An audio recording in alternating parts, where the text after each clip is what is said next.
आज का हमारा टॉपिक होने वाला है प्लैनेट के बारे में। देखिए पिछले कुछ क्लासों में शायद पिछले 3-4 क्लास पहले हम लोग प्लैनेट के बारे में थोड़ा बहुत जाने थे, है ना। प्लैनेट का मतलब क्या था?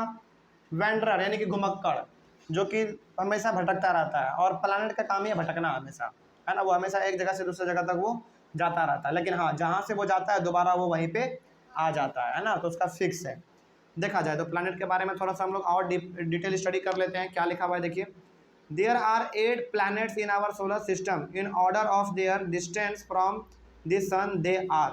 देखिए ध्यान से, अब हमारे पास सोलर सिस्टम में यानी कि इस पूरे ब्रह्मांड में हमारे पास जो है ना 8 प्लैनेट है। कितने प्लैनेट हैं? 8 प्लैनेट है। और सूरज हमारा क्या है? सबसे बीच में है। सूरज हमारा प्लैनेट नहीं है, सूरज हमारा एक स्टार है। और सूरज हमारा कहाँ पे है? एकदम बीचों बीच में है। और इनके एकदम आजू बाजू यानी कि बगल बगल में क्या है? इसके बगल बगल में प्लैनेट है। बात समझ में आ रहा है? तो जो सबसे करीब है सूरज के, जो प्लैनेट हमारा सबसे करीब नज़दीक के यानी कि जो सबसे नज़दीक है सूरज के, उस प्लैनेट का नाम है सबसे पहला मरकरी। इसका मतलब आप क्या समझेंगे कि मरकरी जो एक ऐसा प्लैनेट है जो कि सूरज के बहुत ही नज़दीक है। उसके बाद फिर मरकरी है, सॉरी मरकरी के बाद वेनस है, यानी कि पहले मरकरी हो गया, उसके बाद फिर वेनस, उसके बाद फिर हमारा अर्थ। अब ज़रा सोचिए, जब गर्मी के समय में सूरज के ऊपर, सॉरी धरती के ऊपर जब हमारा सूरज का रोशनी इतना जो जोर पड़ता है, फिर भी तो हमारा ये पृथ्वी तीसरे नंबर पे है ना। पहले नंबर पे कौन है? मरकरी। तो सोचिए मरकरी के ऊपर कितना गर्मी रहता होगा, है ना। क्योंकि पहले कौन आता है सूरज के सबसे नज़दीक में? मरकरी। उसके बाद फिर कौन आता है? वेनस आता है। उसके बाद फिर हमारा तीसरे नंबर पे अर्थ आता है ना। तो सोचिए कि मरकरी पे कितना ज़्यादा गर्मी रहता होगा, क्योंकि उसका डायरेक्ट हीट किस पे पड़ता होगा? मरकरी पे, है ना। तो ये बहुत ज़्यादा हीट है हमारा मरकरी। आगे तो सबसे नज़दीक कौन हुआ? मरकरी। उसके बाद वेनस, उसके बाद फिर अर्थ, उसके बाद मार्स, जुपिटर, सैटर्न, यूरेनस और नेपच्यून। तो नेपच्यून जो है ना हमारा सबसे लास्ट में है। सूरज का रोशनी इस पर बहुत ही कम पड़ता है, यानी कि ये बहुत ही ठंडा रहता होगा। समझ में आ रहा है बात? चलिए, तो हमारे पास 8 प्लैनेट था, तो अपने सूरज के हिसाब से कौन कितने दूरी पे है आपको ये भी मालूम चल गया। तो इसको आप ये याद रखेंगे कि कोई याद रहे ना रहे, लेकिन आपको ये याद रखना पड़ेगा कि जो हमारा पृथ्वी है यानी कि जो हमारा अर्थ है वो तीसरे नंबर पर है, ठीक है ना। सूरज के करीब के मामले में तीसरे नंबर पर है। All the 8 planets of the solar system moved around the sun in fixed path. These paths are elongated. They are called orbits. और ये जो हमारे आठों के आठों प्लैनेट हैं, ये सूरज के एकदम गोल गोल घूमते रहते हैं, यानी कि सूरज बीच में, इसके गोल गोल आजू बाजू कौन घूमते रहता है? ये आठों प्लैनेट घूमते रहता है। अब आपको लग रहा होगा कि सर जब ये आपस में घूमते रहता है तो क्या ये आपस में टकराता है? टकराता नहीं है। क्यों नहीं टकराता है? क्योंकि इनका एक बिल्कुल फिक्स रास्ता बना हुआ है कि आपको इसी के ऊपर घूमना है, इसके अलावा आपको कहीं भी नहीं जाना। अच्छा, कभी आप मूवी में देखे हैं जो रेसिंग वाला कोई मूवी होता है जिसमें कि दौड़ लगाया जाता है? तो रेसिंग में क्या होता है? गोल एक बना हुआ होता है ना, उसी के अंदर हमारा जो दौड़ने वाला खिलाड़ी रहता है वो दौड़ता है, और सभी के लिए एक एक गोला बना हुआ रहता है कि आपको इसी गोले में दौड़ना है, बना हुआ रहता है। आप देखें कभी इस चीज़ को? देखे है ना? कोई डाउट इसमें? तो सूरज के आजू बाजू यानी कि जो उसके पूरे गोल गोल चक्कर लगाता है हमारा, वो आठों प्लैनेट लगाता है। गोल गोल चक्कर हमारा वो आठों प्लैनेट लगाता है, लेकिन वो आठों प्लैनेट आपस में टकराता कभी भी नहीं है, क्योंकि उनका रास्ता बना हुआ है कि देखिए भाई आपका जो है ना सूरज के चारों बगल ये रास्ता बना हुआ है, आपको इसी पे घूमना है। और उसी बने हुए रास्ते को हम लोग क्या कहते हैं?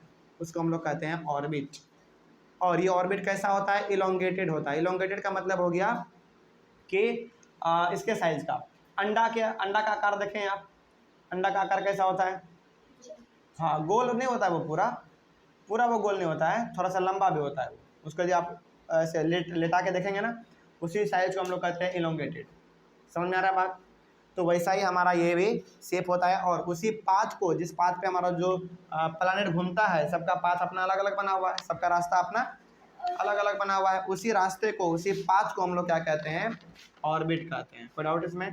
तो आपसे कोई पूछेगा कि बेटा बताओ ऑर्बिट क्या है, तो आपको बताना पड़ेगा कि ऑर्बिट वो एक फिक्स्ड पाथ है, वो एकदम बिल्कुल फिक्स्ड रास्ता है जिसपे कि प्लैनेट क्या करता है? घूमने का काम करता है। किसके चारों तरफ? सूरज के चारों तरफ, ठीक है। आगे बढ़ते हैं फिर। उसके बाद फिर क्या लिखा हुआ देखिए, Mercury is the nearest to the sun, it takes only about 88 days to complete 1 round along its orbit. सबसे नज़दीक हमारा कौन है सूरज के? मरकरी। और मरकरी जो है ना, मरकरी पूरी तरीके से सूरज का एक चक्कर लगाता है वो कितने दिन में? 88 डेज में, यानी कि उसको 88 डेज लग जाता है सूरज का एक चक्कर लगाने में। सोचिए 88 डेज, कितना डेज? 88 डेज लग जाता है सूरज का चक्कर लगाने में। किसको? मरकरी को। फिर भी मरकरी हमारा क्या उसके सबसे नजदीक है, फिर भी इसको देखिए 88 डेज लग रहा है ना। चलिए आगे बढ़ते हैं फिर।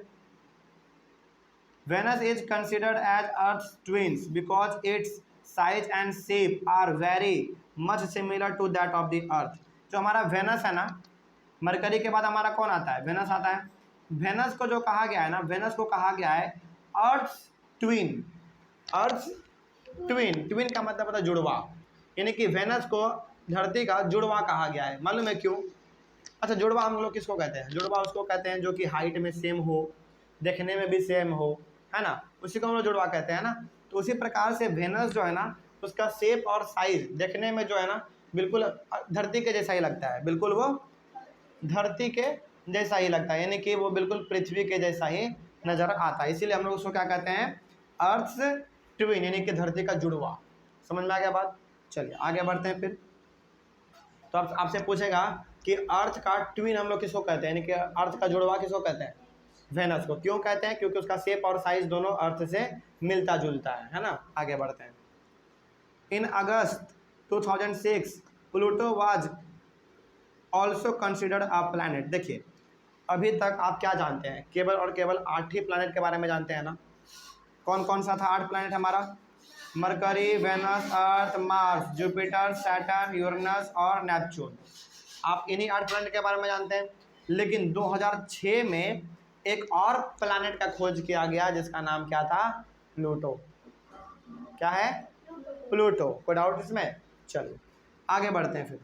हालांकि इस प्लूटो को हम लोग उतना ज़्यादा आज भी नाम नहीं देते हैं, है ना। आज भी यदि नाम लिया जाता है तो प्लैनेट के रूप में 8 ही नाम लिया जाता है, ठीक है ना। लेकिन हाँ, प्लूटो का खोज कब किया गया?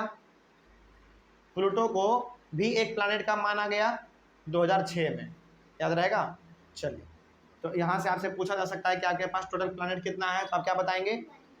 9 बता सकते हैं, 9 आप बोल सकते हैं। लेकिन आपको बोलना पड़ेगा कि 2006 में हमारा प्लूटो भी एक प्लैनेट के रूप में गिना जाने लगा था Pluto.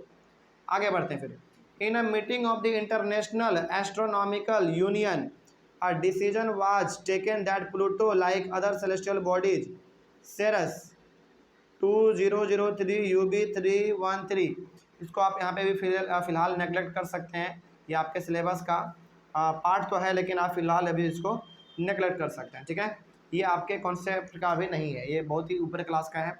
Discovered in recent past में बी कॉल्ड ड्वार्फ प्लैनेट। देखिए ध्यान से, तो एक मीटिंग बैठाया गया था उस इंटरनेशनल एस्ट्रोनॉमिकल यूनियन, यानी कि अलग अलग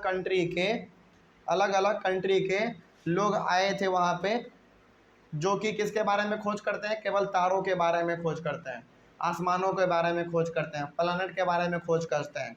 तो अलग अलग कंट्री के लोग वहाँ पे आए थे, मीटिंग किए थे, है ना। उस मीटिंग का नाम क्या पड़ा? International Astronomical union.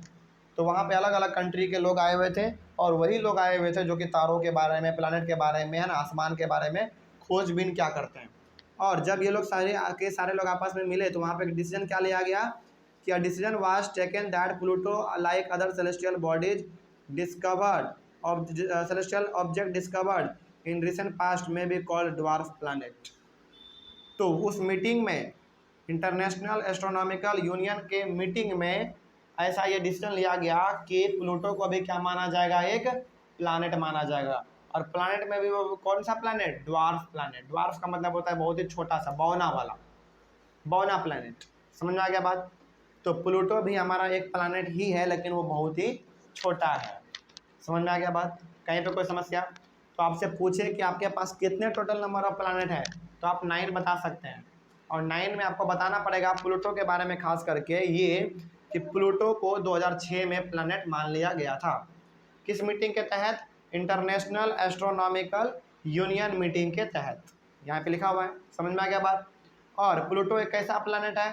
एक ड्वार्फ प्लैनेट है, मतलब कि एक बहुत ही बौना वाला प्लैनेट है, यानी कि बहुत छोटा सा प्लैनेट है। समझ में आ गया बात। चलो, तो आई होप आपको प्लैनेट के बारे में भी समझ में आ गया होगा। मिलते हैं फिर हम लोग अपने अगले वाले क्लास में, उसमें हम लोग डिस्कस करेंगे दी अर्थ के बारे में, ठीक ना। Thank you very much and have a nice day.